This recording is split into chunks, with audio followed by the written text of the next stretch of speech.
اور اب ہمارے اگلے مہمان اعزاز سخنوروں کی دھرتی جہلم سے تشریف لائے.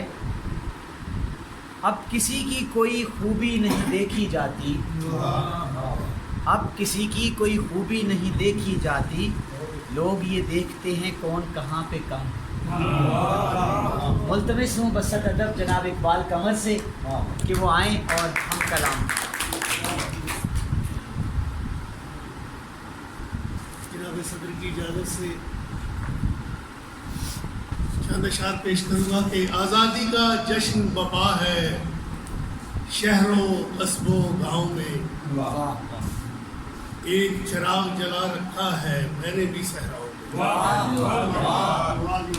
آزادی کا جشن بپا ہے شہروں قصبوں گاؤں میں، ایک چراغ جلا رکھا ہے میں نے بھی صحراؤں میں.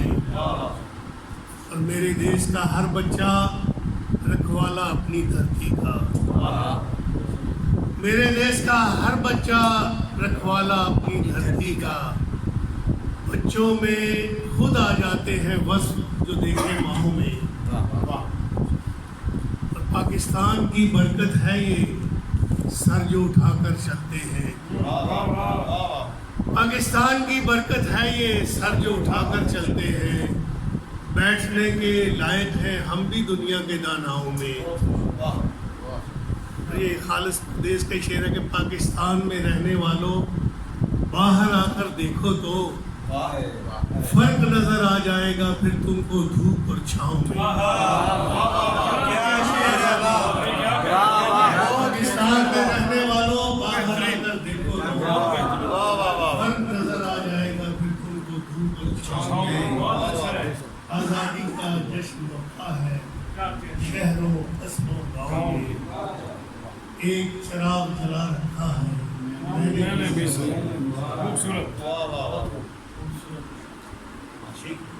سرسی نظم ہے کشمیر کے لیے. اور کتنے برس عنوان ہے اس کا، اور کتنے برس کیا کبھی ٹوٹ پائے گا باب قفس.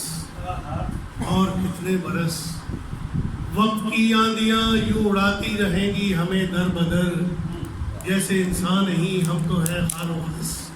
اور کتنے برس صرف اشکوں کا آہوں کا ہی ذکر کیا، ہم نے لاکھوں شہیدوں کا خون دے دیا. ان گنت عصمتیں ہم نے قربان کی اور مانگا ہے کیا، بس وہی حق جو فطرت نے سب کو دیا. ہم کو آزاد رہنے کا حق چاہیے، پوچھنا ہے یہ اقوام عالم سے بس. اور کتنے برس ہم کو وعدہ فردا پہ رکھو گے تم، کب تلک تم کرو گے یوں ہی پیش و پس. اور کتنے برس